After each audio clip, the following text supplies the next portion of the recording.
ప్రియతమ ప్రియతమ ఓహో ప్రియతమ ప్రియతమ ప్రియతమ ప్రియతమ ఓహో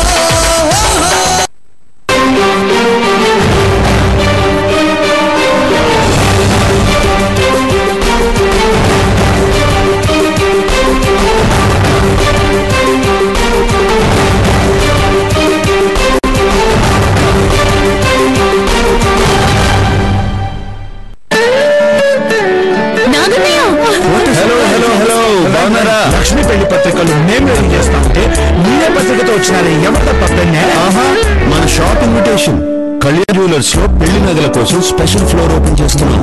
muhurat floor. Wedding jewels కోసమే ప్రత్యేకంగా ఒక ఫ్లోర్. Super idea. అన్ని సాంప్రదాయాల వాళ్లకు కావాల్సిన చక్కటి పెళ్లి నగలు ముహూర్త్ లో దొరుకుతాయి. ఆల్ ఓవర్ ఇండియా మనకి చాలా షోరూమ్స్ ఉన్నాయి కదా, ఆయా స్టేట్ స్పెషల్ జ్యువెలరీ ఇక్కడ తీసుకొచ్చాం. రాజస్థాన్ నుంచి పొల్కి, పంజాబ్ నుంచి Kundan, colourful Meenakari, enamel works లాంటివన్నీ తీసుకొచ్చి ఫ్లోర్ అంతా నింపేశాం. అయితే ఇంకేమమ్మా, లక్ష్మీ పెళ్లి నగరాన్ని ముహూర్త్ లోనే తీసుకున్నాం. Kalyan jewellers muhurat wedding floor ఇప్పుడు పని చేస్తున్నది. హోమియోపతిలోని ఒక అగ్రస్థానం సంపాదించుకున్న డాక్టర్ కేర్ హోమియోపతి. అనుభవం, అంకిత భావం కలిగిన డాక్టర్లచే మెరుగైన హోమియో వైద్యం అందిస్తుంది doctor care homeopathy.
Liebe Zuschauerinnen, liebe Zuschauer, herzlich willkommen zu unserer heutigen Sendung. Dear viewers, dear listeners, welcome to our program for today entitled Socially Acceptable Lies. Perhaps you're wondering what's behind this unusual title. Everyone understands what a lie is. A lie is the opposite of the truth, so it is the untruth, particularly when this untruth is deliberately spread or when it's deliberately not corrected. According to the definition of the German dictionary, Duden, socially acceptable means decent, fitting into the framework of society, enjoying a somewhat good reputation. So, at first glance, a socially acceptable lie is a contradiction in itself, because it would mean that a lie or a fraudulent statement is not only tolerated in society, not only viewed as normal, but even enjoys a good reputation at that. Is such a thing possible at all? Is there such a thing in our society? Have we become so accustomed to some statements and reports that we no longer even question their truth, although, at a closer look, a bare-faced lie is behind it? And so, are there socially acceptable lies in our society? To find this out, in our program today, we want to direct our view to an event that took place at the end of May 2017. We want to compare the substance of the reports of the statements on this event with the facts that are available to anyone. On May 24, 2017, the Pontifex of the Catholic Church granted an audience at his residence in Rome to the American President Donald Trump. The headlines of the media read, "The weapons salesman on the way to the Pope. Billionaire versus the Pope of the poor. Real estate billionaire meets the Pope of the poor. Pope Francis receives U.S. President Trump in audience. Trump with the Pope.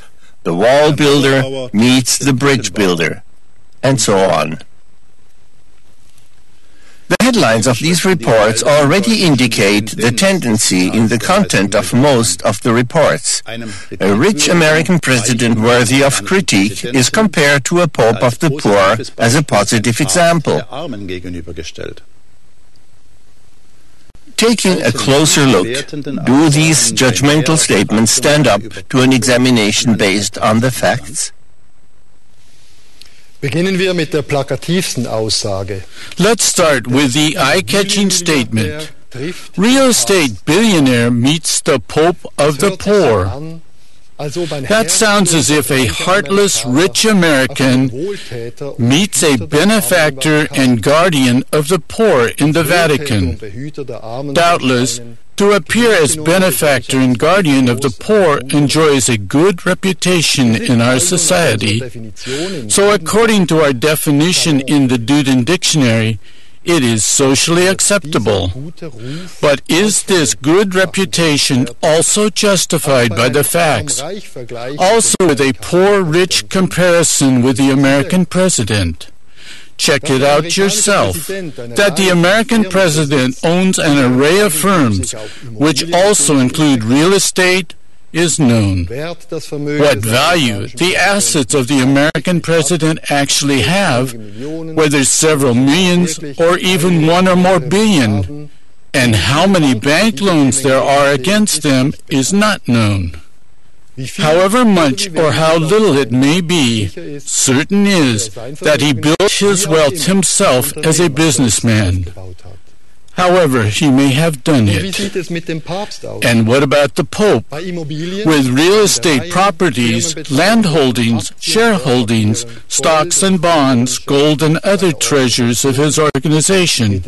We're not talking about millions, not about hundreds of millions, not about 1 billion, and also not about hundreds of billions. Instead, it's in the magnitude of far over 1,000 billion. That is, trillions. Already in 2001, the German news magazine Spiegel reported about a study done by the political analyst Carsten Frick from Hamburg, Germany. At that time, he determined that in Germany alone, the assets of the two mainstream churches, Catholic and Lutheran, amounted to nearly 1 trillion euros. That's 1,000 billion euros.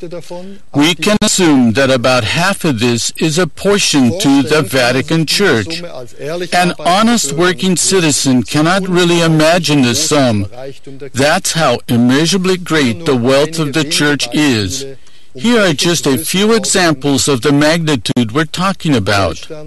In Germany, the churches, for example, are the largest non-governmental property owners. They own land holdings as large as half the size of the German state of Schleswig-Holstein. It is said that in Rome, the church owns over 23,000 buildings and properties. In Italy, about 30,000 church organizations own 22% of all the real estate in the country. And we can assume that today, these numbers have continued to grow. Again and again, more assets of the churches are discovered everywhere, and new numbers are made known, which leads us to conclude even far greater wealth. The Church's huge running profits and income of billions also contribute to this wealth. Alone in Germany, the two large official churches annually collect from German taxpayers monetary benefits on a magnitude of at least 17 billion euros. In addition, ongoing church taxes amounting to another 10 billion annually are added to that, as well as the income from state-financed church social facilities of 50 billion annually and much more. In terms of the Pope, we can say the following. We will never learn how large the immeasurable wealth of the Vatican and of the Pope really is, because the money and the properties are distributed over countless sub-organizations which are controlled by the Vatican and whose assets no one beside it knows, because it's kept from the government supervisory authorities and administered behind high walls, and the documents are kept shut in secret archives.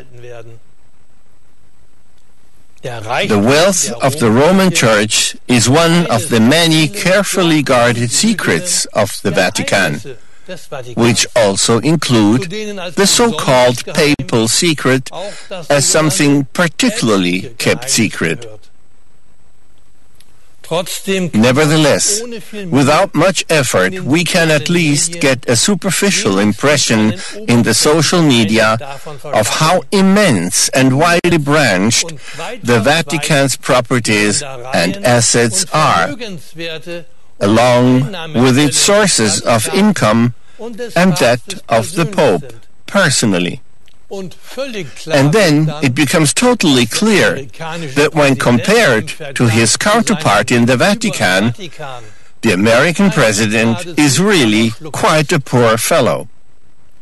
If one had wanted to focus on the phenomenal wealth of one of the conversation partners, then the pertinent headline for the meeting in the Vatican should not have been "Real estate billionaire meets the Pope of the Poor," but rather "Credit billionaire meets greatest real estate tycoon," or something like that. By the way, that both conversation partners also saw it that way can be assumed, because it was the American president who had to seek the favor of an audience in order to be allowed to pay his respects to the Pope, and not vice versa. Incidentally, it's no different for the American president than for all the other rich and mighty of this world who line up before the Vatican so that the Pope may grant them the honor, as the American president dutifully expressed it, of an audience. With this, the American president takes into account the claim by the Vatican and the Pope, what was written in 1302 by the Pope at that time, Boniface VIII, in the bull Unam Sanctum, with the words, "We declare, state, and define that it is absolutely necessary for the salvation of all men that they submit to the Roman Pontiff. His authority is divine." By the way, until today, this Vatican claim to absoluteness is unchanged, because according to the Vatican self-image, popes are infallible. As we can see, with their visits and submissive gestures, the rich and mighty comply with this demand of the Vatican leader until today. It is certain that regarding the wealth of the Vatican and its popes, we've merely touched the tip of the iceberg. And we haven't even dealt yet with the question of how one single organization could attain such astronomical wealth on many continents. An organization, most of whose functionaries do not, like other citizens, pursue a normal work or gainful employment in the sense of ensuring the necessary livelihood of a nation. In terms of the origin of the wealth, we could point to historical facts such as the Crusades, Inquisition, and witch hunts, persecution, exploitation, and eradication of dissidents, of persons or peoples, to deceptions like the invention of the Constantine donation, to the selling of indulgences or offices, as well as the many ways of the churches to gain possession of land, gold, and other wealth. Anyone who is interested in this can find many scholarly documentations regarding it in literature, including the multi-volume work of the much-awarded church historian Karl-Heinz Deschner. Deschner once summarized the essence of his research in a brief statement which until today has never been disallowed or refuted. It states, "After intensely studying the history of Christianity, I know of no organization in antiquity, in the Middle Ages, and during the present time, including and especially the 20th century, that at the same time is so long, so continuously and so terribly burdened with crime as is the Christian Church, particularly the Roman Catholic Church." But let's get back to the initial point of our program entitled Socially Acceptable Lies. Since we have clarified where the excessive wealth is concealed, the further question arises, what does the head of such an unimaginably stinking rich organization have to do with the poor? Have you ever experienced or heard that the Vatican or the Pope himself has ever given more than alms from his immeasurable wealth? For example, to make amends to the descendants of the persecuted and murdered peoples in Central and South America, whose purloined gold treasures can still be seen today in the church's magnificent buildings, or are hoarded in the secret treasure chambers of the Vatican. Or to the descendants of the many other peoples of this earth who were robbed, exploited, and partly eradicated by Catholic conquerors? No, nor have we. We don't mean the many gifts of the heart from people of the common folk who earn their living with honest work and are willing to give some of it to the poor and needy or to help with personal effort. What we mean are the religious conglomerates themselves, with their functionaries and officials, the clergymen, the priests who annually pocket billions upon billions at the expense of the working population and the taxpayers, and in addition sit on an immeasurable wealth accumulated over the course of centuries in dubious ways.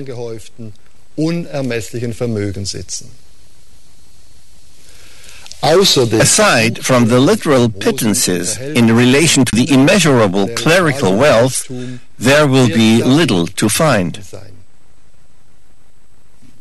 How can anyone believe that someone who sits on one of the greatest fortunes of the world, and who from this fortune distributes at most pittances in relation to his assets and income, even though billions of people are suffering need and millions of people are starving, is a man of the poor? Perhaps because he strictly encourages others to do for the poor what he himself fails to do. In any case, that's how it sounds when the Frankfurter Allgemeine newspaper writes about Trump's audience in the Vatican. In the Vatican, Trump appeased his hosts with the announcement the United States would at least commit more than $300 million for the fight against drought and hunger in East Africa and parts of the Middle East.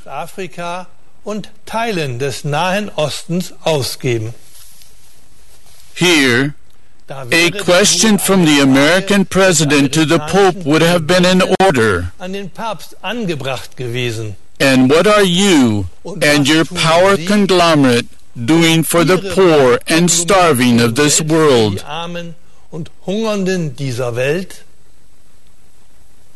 In any case, we have never heard of a substantial material donation to the poor from the treasure chambers of the Vatican or of the Pope.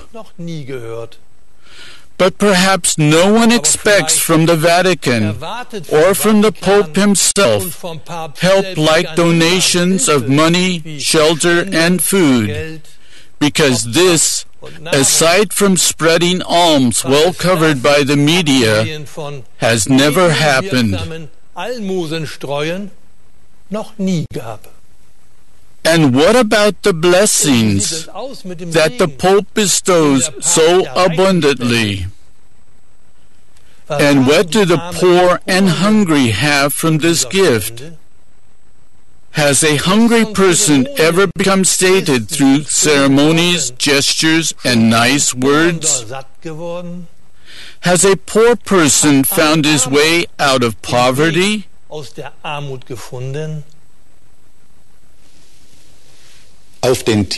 of the already mentioned headlines, "The Wall Builder Meets the Bridge Builder," hints at the Pope's title, Summus Pontifex, or Pontifex Maximus, translated as Head Bridge Builder. This headline is supposed to suggest that in contrast to the American president, who builds separating walls, the Pope builds connecting bridges. The title Pontifex Maximus, or Summus Pontifex, is a term from paganism, and since antiquity has been claimed in Rome by all pagan priestly cults and also by the Roman emperors. The present Pope also bears this title as an official part of the so-called papal titles. That under this title, popes do not build bridges, but until recently have carried out countless wars and the persecution and eradication of dissidents, is a well-known historical fact, and is minutely documented by the previously mentioned scholar Karl-Heinz Deschner in his comprehensive multi-volume work of research. Instead, the popes have established separating walls, symbolized by the high external walls behind which church leaders seal themselves off everywhere, and which everyone can imagine for himself around Rome and in the Vatican. Or the many high walls and fences worldwide to keep people away from the church properties. The external walling off, the visible external demarcation, corresponds to the insurmountable inner walls that the dogmas of the Vatican institution have adamantly and unalterably set up against all others. Anyone can read this for himself in the documents of the Vatican Church, for example, in the collection of dogmas by Joseph Neuner and Heinrich Gross, the teaching of the Catholic Church as contained in her documents, or in the compendium of creeds, definitions, and declarations on matters of faith and morals by Heinrich Denzinger and Peter Hühnermann. The central statement of the Vatican claim to absoluteness, as it is expressed under margin note 1005 by Joseph Neuner and Jacques Dupuis, reads, "The Roman Church firmly believes, professes, and preaches that no one remaining outside the Catholic Church, not only pagans, but also Jews, heretics, or schismatics, can become partakers of eternal life, but they will go to the eternal fire prepared for the devil and his angels, unless before the end of their life they are joined to it," meaning the Church.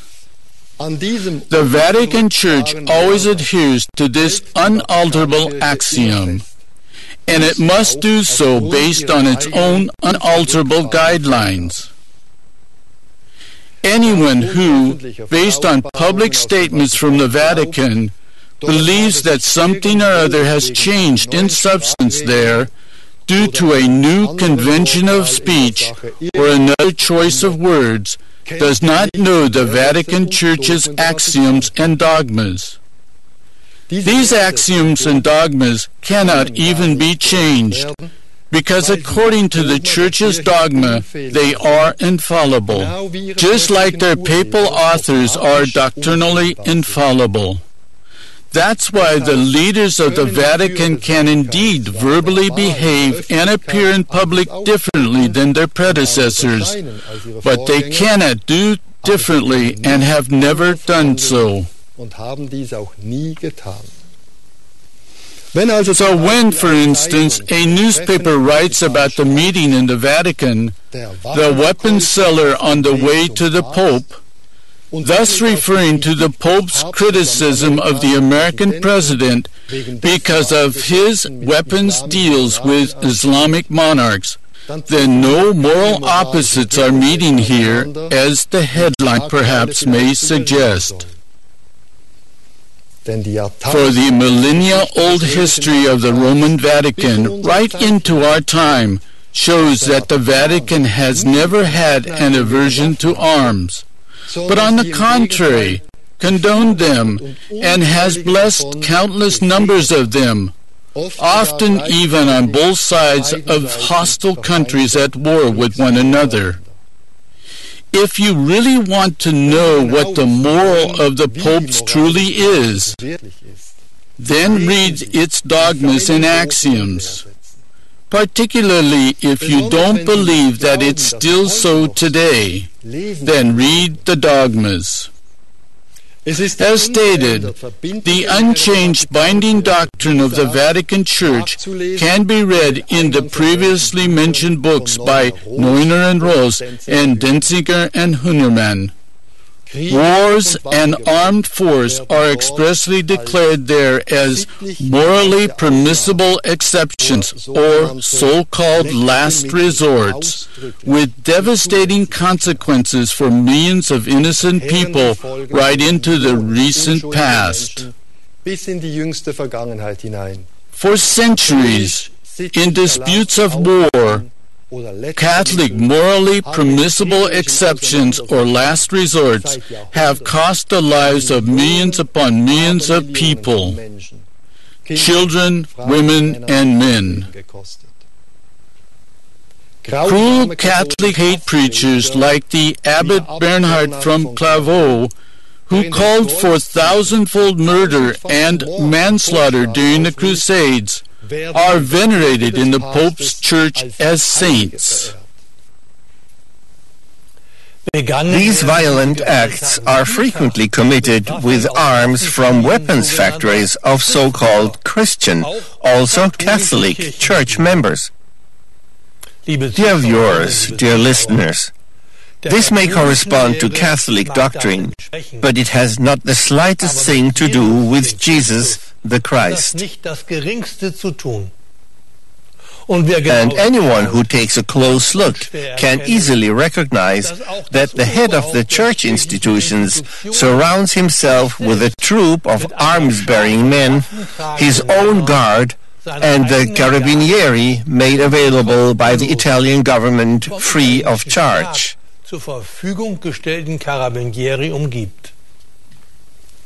Even though some public statements may sound differently, the dogmas are the sole binding guideline for the Church. Many have already been hung because of the dogmas. The dogmas are the stakes for the burning pyres. Many were burned at the stake. Who presides over the whole thing in the attire of the Pope? As long as the dogmas are not abolished, what is then valid? Whom do you believe? The dogmas or the statements of the Pope?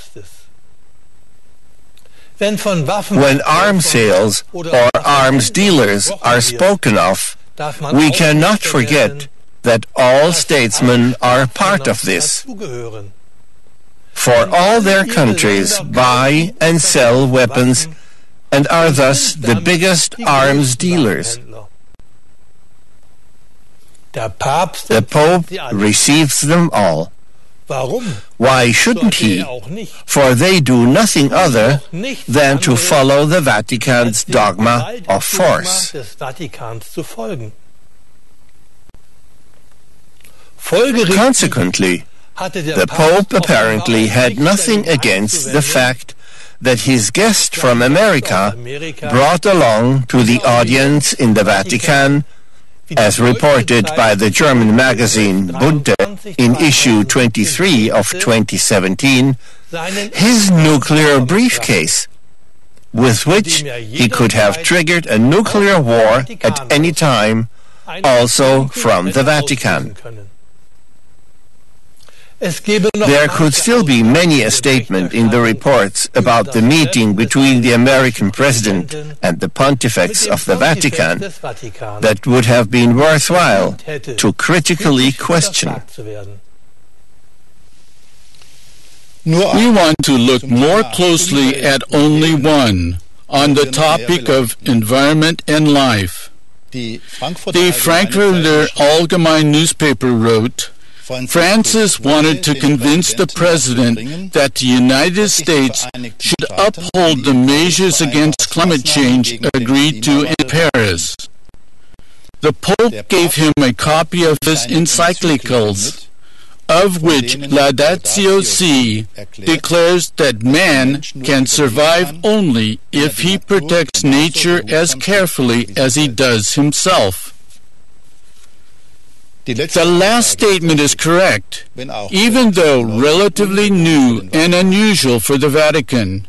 And a look at the Vatican's program reveals that this new verbal performance by the Vatican is diametrically opposed to what the Vatican and the Pope proclaim in their binding axioms, unchanged as before. Faithful to these dogmatic guidelines, up until a few years ago, the Vatican mocked, scorned, and ridiculed as end-time apostles all those who warned of an imminent climate collapse due to the unrestrained exploitation of nature and the environment. Only when the imminent climate collapse could no longer be concealed and is so obvious that the derision and ridicule of the admonishers falls back on the Church itself did the Vatican change sides in its public statements and verbally adapted itself to the facts that could no longer be denied. But the Vatican's dogmatic doctrinal statements, which are also responsible for the climate disaster, continue to apply in full and without change. They are unchanged, binding, independent of public verbal performances by the Pope. What is written in the collections of axioms and dogmas applies unchanged. And so it holds true and unchanged for the Vatican that human beings have the right to exploit nature, to hunt animals, to torture them in animal testing, and especially to slaughter billions of animals, or like fish, to kill them or let them suffocate in torment.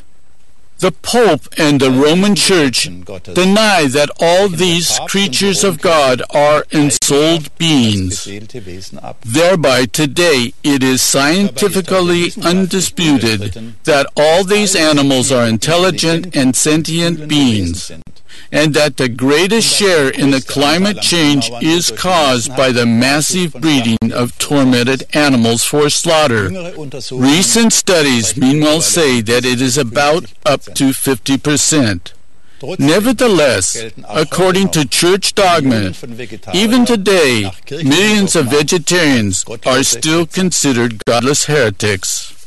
A few days after paying his respects in the Vatican, the American president rescinded the USA's participation in an international agreement to protect the climate, This gave many politicians the opportunity to grandstand in the slipstream of the Vatican as moral apostles and climate protectors, even though they themselves and their countries, again totally in harmony with the official Vatican ideology, wage an unbridled war of destruction against Mother Earth and creation, and are thus part of the treacherous murder of Mother Earth, particularly of the treacherous murder of animals.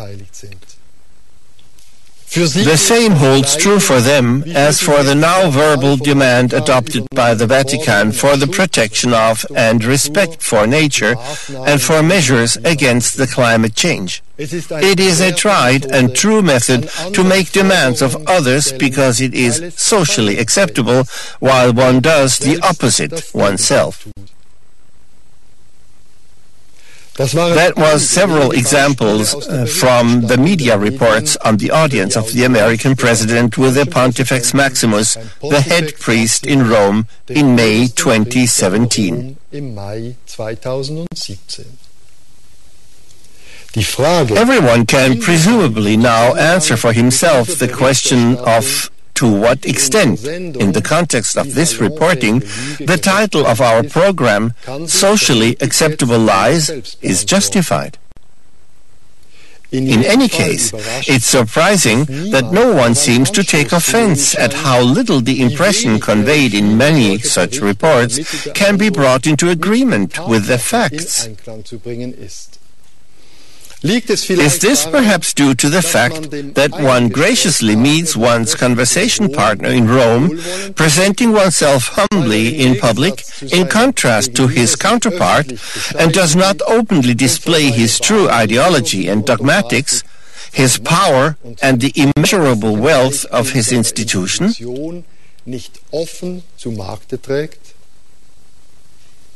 Or is it because of the use of the word Christian for himself and for his power conglomerate to convey the impression that they walk in the footprints of Jesus the Christ, of the Son of God, of the highest being to ever go over this earth in the form of a human being, and who in the Western world is considered the symbol of the highest moral integrity and divine perfection? Then, within the framework of our program today, the following question would be appropriate. Is this socially acceptable, positive, that is, appropriate for society, impression based on facts, that is, on the truth, or is it merely a pretext and thus the opposite of the truth? It's really not so difficult to answer this question, and each one can quite simply decide for himself. To this end, no one is dependent on the opinions or claims of others. Above all, not of so-called theologians or priests, pastors or padres, or however else the scribes call themselves, all of whom spread different theories. Simply compare what Christ, as Jesus of Nazareth himself, said and lived as an example, with what those who call themselves Christian teach and live as an example. Regarding the Vatican Church, you can do all this based on its own documents and the Bible of the churches. The churches teach that their entire Bible is allegedly the pure and thus the true Word of God. At the beginning of our program, we dealt with the immeasurable wealth of the power conglomerate of the Vatican. Is this wealth Christian? What did Jesus of Nazareth say about this? Jesus of Nazareth never taught anything about organizations or power conglomerates, nor did he teach to accumulate wealth. He taught, "It is easier for a camel to go through the eye of a needle than for a rich person to enter heaven." Actually, this already answers the question of whether the Vatican or the Pope can be Christian. But let's look further. The Pope is not only immeasurably rich, he also has the rich of this world pay homage to him. And the Vatican insists on being able to appear as a state at the United Nations. What did Jesus of Nazareth teach? The greatest among you shall be your servant, and my kingdom is not of this world. The Pope lets himself be called Holy Father. Even his custodians of faith also call themselves Patre, meaning Father. What did Jesus of Nazareth say about this? And call no one on earth your father, for you have one Father who is in heaven. And you shall not be called Master or Rabbi, for one is your Master, Christ. Note well, just these few examples from their own Bible show that already 2,000 years ago, Christ denounced offices such as that of a priest or head priest because they do not correspond to the will of God, of his Father. Why should that be different today?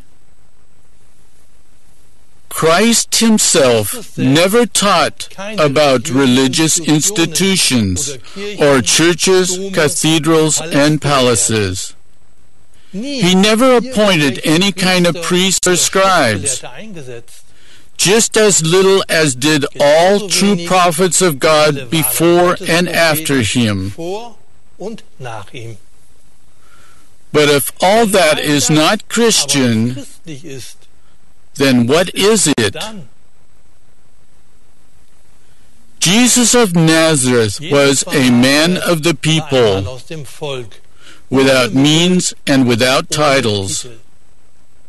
The wealth of the Pope, but particularly his Latin title, the title of the already mentioned pagan head priest, Pontifex Maximus, gives information about what tradition the Pope follows.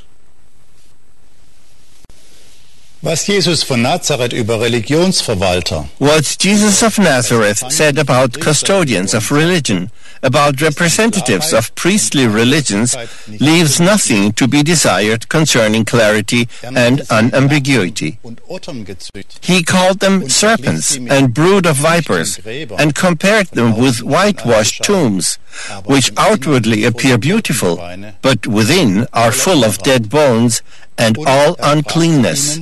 And he said to them, Ihr seid von dem Vater, dem Teufel, und nach You are of your father the devil, and your will is to do your father's desires. He was a murderer from the beginning, and does not stand in the truth, because there is no truth in him. When he lies, he speaks out of his own character, for he is a liar and the father of lies. Jesus klagte die Priesterkaste und ihre Väter auch an wegen der Verfolgung und Ermordung. Jesus also accused the caste of priests and their forefathers for persecuting and murdering the true prophets of God. All prophets of God were, like Jesus of Nazareth, persecuted and many of them murdered, because just like Jesus of Nazareth, they taught the one God of love and gave the people an understanding of the laws from the kingdom of God, as we can deduce from the words of Jesus of Nazareth to the Pharisees. I have not come to abolish the law or the prophets, but to fulfill them. Just like Jesus of Nazareth, all of God's true prophets before and after him always exposed the caste of priests of their time using clear and definitive words. The prophets of old themselves have already clarified why there is, nevertheless, along with partial truths written in the scriptures of the caste of priests, many an untruth, and who is responsible for this.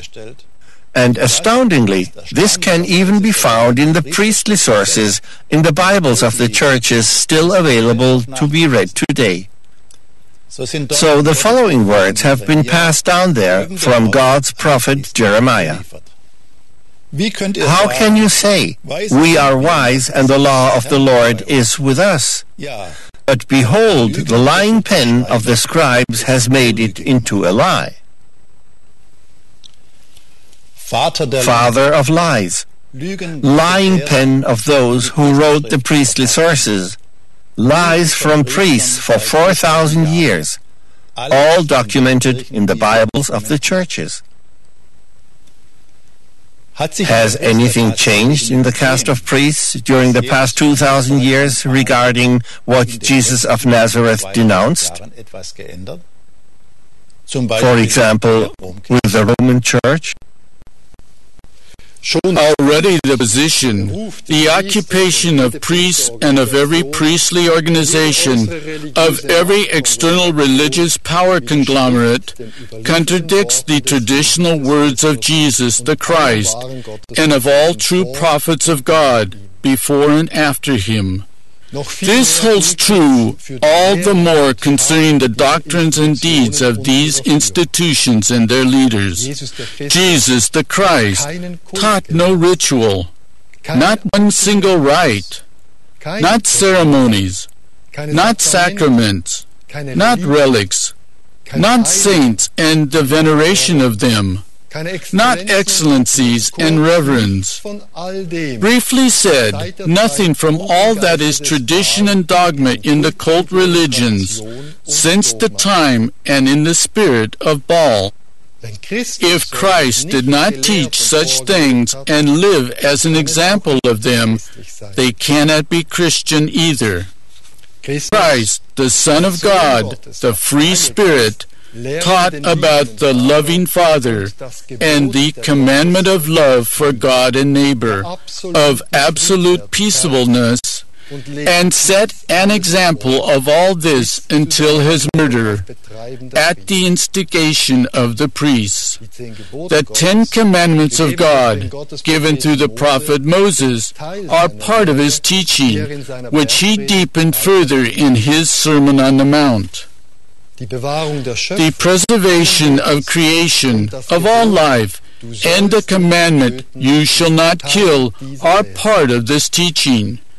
Anyone who teaches a vengeful God and an eternal damnation, who allows or condones killing, or even orders it himself, who justifies violence and wars and practices them himself, is against the divine laws and against the teachings of Jesus the Christ. He is not Christian, however many seemingly elaborate theological phrases he may propound to embellish his merciless and belligerent cast of mind with supposedly good intentions. The same applies to the countless cruel deeds that, under the dogmatism of the Roman Church, of the Roman institution and its Pope, have left behind in history a cruel and bloody trail of destruction. None of it is Christian. It would take hours to point out all the contrasts between the teachings of Jesus of Nazareth and the doctrine and deeds of the Vatican and its popes. But even our brief comparison, which anyone can easily comprehend for himself, offers enough points of reference to answer the question of whether the use of the label Christian by the Vatican institution and its popes is justifiably a subject matter for our topic of today, socially acceptable lies. Perhaps you've already had some thoughts about such counterfeiting. Perhaps you're even annoyed with yourself about why all that we've talked about today didn't occur to you long ago, even though it's so obvious. Don't get annoyed. You're not alone with this. Particularly with socially acceptable lies, we become accustomed to them, or don't even question them at first, because we have had nothing else served up to us since infancy. Many people have woken up only now in our time, because Christ himself is calling people anew today and clarifying things. God the Eternal does not remain silent. At all times, he has spoken to the people through his prophets and through enlightened men and women, and does this in our time as well. Christ himself is accusing the caste of priests again today, as 2,000 years ago. Today, above all, because of the countless cruel acts and crimes committed on people, animals, and nature by the priests and their religious power conglomerates, under the abuse of his good name, Christ.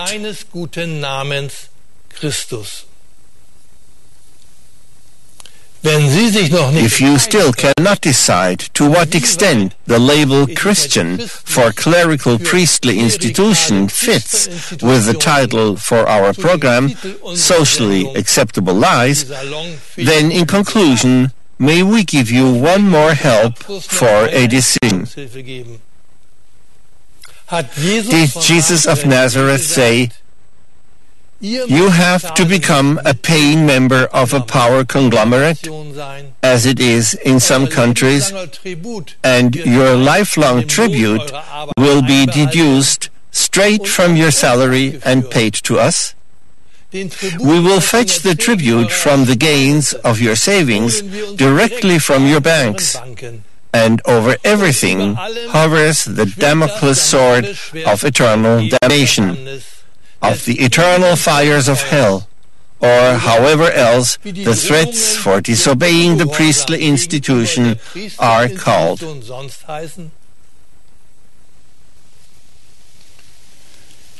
You will hear or read nothing of the like from Jesus the Christ.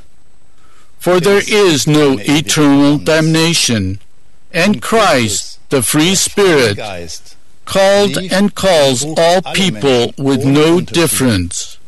Follow me, the Christ of God, and come to me, all who labor and are heavy laden. I want to give you rest. Dear viewers, dear listeners, the Christ of God is the Spirit of freedom, of love, and peaceableness. You too are fully free to believe whatever you want. Therefore, at the end of our program, decide for yourself. Do the multi-billion power conglomerates rightly bear the label Christian, or is this label Christian a socially appropriate, fraudulent label, one enjoying a good reputation, that is, a socially acceptable lie according to the dictionary definition presented at the beginning of our program?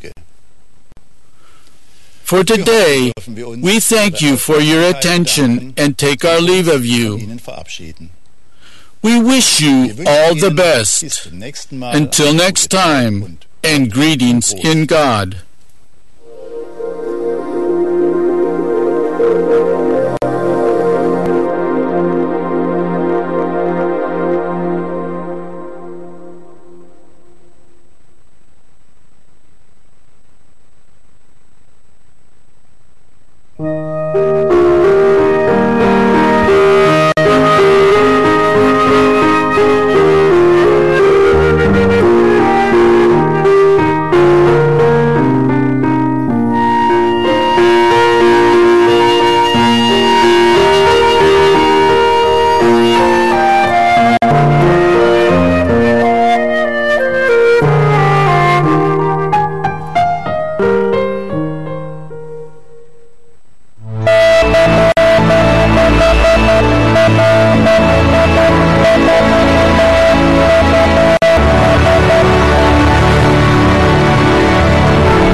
Wir freuen uns, dass wir immer wieder Zuschriften. We are very glad to frequently receive letters from you, dear viewers at your televisions and dear listeners at your radios. Many people feel themselves addressed by the Free Spirit and tell us that they wish for a community in which they can talk about the contents of our programs among like-minded, spiritually interested people, or in which they can watch the many different programs together. Our experience is that a small circle of people meeting in private, a small prayer circle, often brings out the best spiritual atmosphere, where each person can express in a totally free and informal way whatever moves him at the time, and where he can take the pending steps that lie before him in a totally free way. According to experience, spokespersons very quickly establish themselves in larger communities, who can then practice their all-too-human influence on the community with their concepts and opinions, like a priest or scribe. Jesus of Nazareth spoke to his disciples according to the following: "Where 2 or 3 are gathered in my name, I am there in the midst of them." He did not speak of spokespersons or priests whom one should follow. He, Jesus of Nazareth, taught us, "Follow me." The people who want to follow him orient themselves to the 10 Commandments of God given through Moses and to the Sermon on the Mount of Jesus of Nazareth. The Christ of God is the free spirit in God, our Father. We people need no intermediaries to meet God, for God dwells in us, and each of us is the temple of God. That is the teaching of Jesus of Nazareth, of the Christ of God, who became the Redeemer of all people and souls on Golgotha. God, the Eternal, sent us His prophets, His bearers of the Word, so that we people can recognize the lawful principles of life, the truth from the heavens, and practice them in our daily life, step by step. For this, there is no need, as mentioned, for spokespersons. There is no need for intermediaries who place themselves between us and God, and whom we human beings should look up to. There is no need for hierarchies. There is no need for opinion makers and eloquent speakers. The Spirit of truth, the Christ of God, teaches us the principles of life, which means equality, freedom, unity, and brotherhood, from which the true justice, the justice of a God-filled life, results. For us followers of the Nazarene, that is the way towards a viable community in Him, the Spirit of life. Christ, whose Redeemer spark is in us as strength, and who leads us home to the Eternal Father's house, if we want to grasp His hand and take the steps that we become aware of in daily life.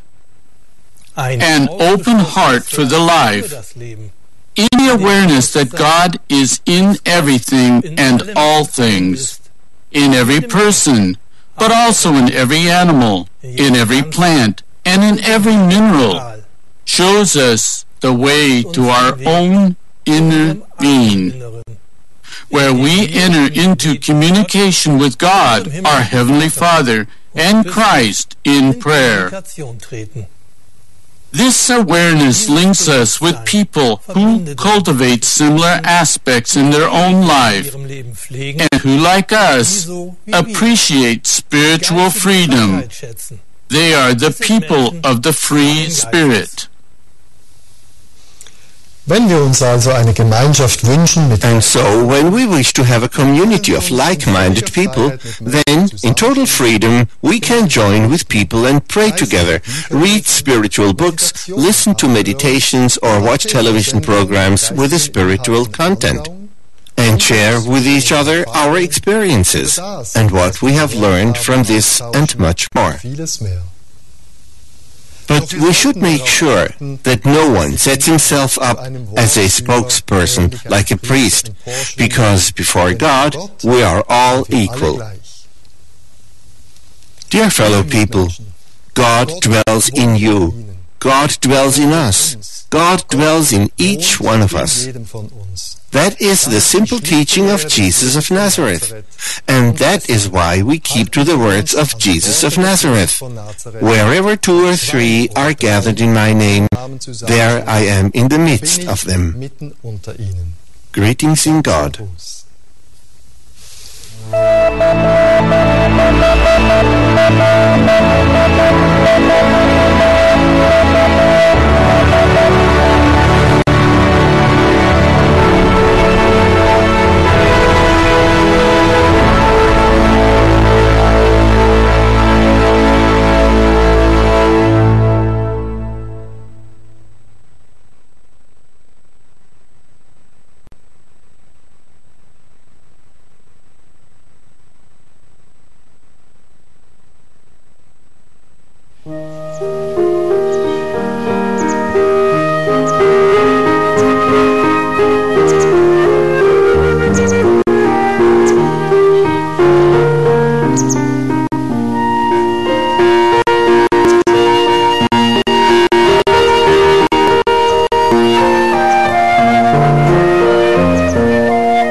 Lakshmi పెళ్లి పత్రికలు మేము ఏం చేస్తామంటే మీరే పత్రికతో వచ్చినారే ఎవరి తప్ప